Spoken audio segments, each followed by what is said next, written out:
नमस्कार दोस्तों। Cancellation of bell, जमानत का निरस्तीकरण। जमानत कैसे निरस्त हो सकती है, किस कंडीशन में, कब, कहां हो सकती है, कौन इसके लिए अप्लाई कर सकता है, पूरी जानकारी आज के इस वीडियो में।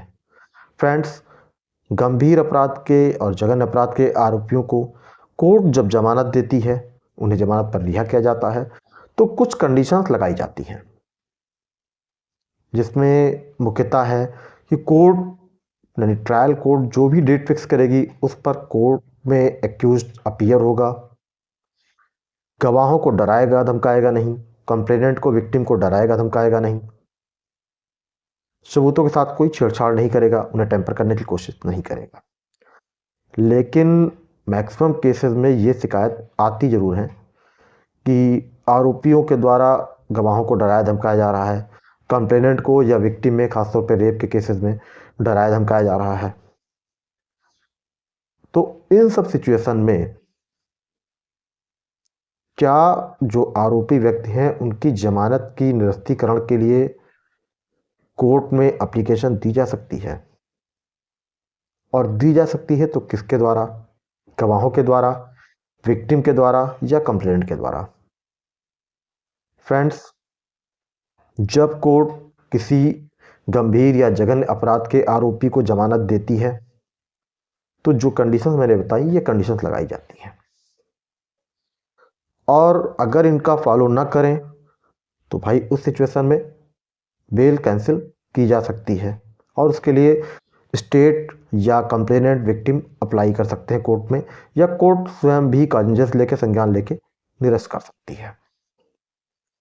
एक जो कंप्लायंस है कि कोर्ट ने जो भी डेट फिक्स की है उस पर एक्यूज अपीयर नहीं हो रहा है, तो भाई उसका तो जेन्युइन एक्सप्लेनेशन एक्यूज को देना होगा। अगर नहीं देती है तो कोर्ट सीधे नॉन अवेलेबल वारंट इशू कर देती है उनके अगेंस्ट, और उस सिचुएशन में अगर काफ़ी लंबे टाइम तक वो अपीयर नहीं होते हैं तो उन्हें जेल भेजा जा सकता है और जल्दी वारंट रिकॉल भी नहीं होता है।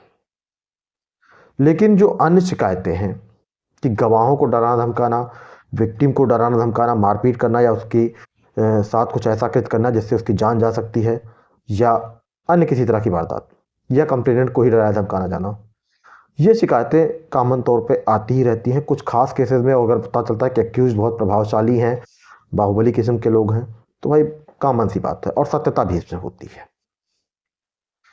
तो अगर मान लीजिए किसी भी एक्यूज के को जिसको जमानत पर रिहा किया गया है, चाहे सेशन कोर्ट के द्वारा चाहे ऑनरेबल हाई कोर्ट के द्वारा, उसकी जमानत की निरस्तीकरण के लिए 439(2) यानी 439 सीआरपीसी की धारा 2 के अंतर्गत सेशन कोर्ट में या ऑनरेबल हाई कोर्ट में आवेदन किया जा सकता है।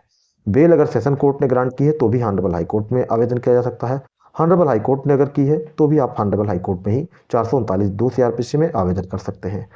ध्यान ये रखिए कि बेल कैंसिलेशन के लिए कंप्लेनेंट, शिकायतकर्ता या विक्टिम ही आवेदन कर सकते हैं, उनके द्वारा ही कैंसिलेशन ऑफ बेल फाइल की जा सकती है। गवाह चाहे भी तो नहीं कर सकता, क्योंकि गवाह का कोई राइट नहीं है।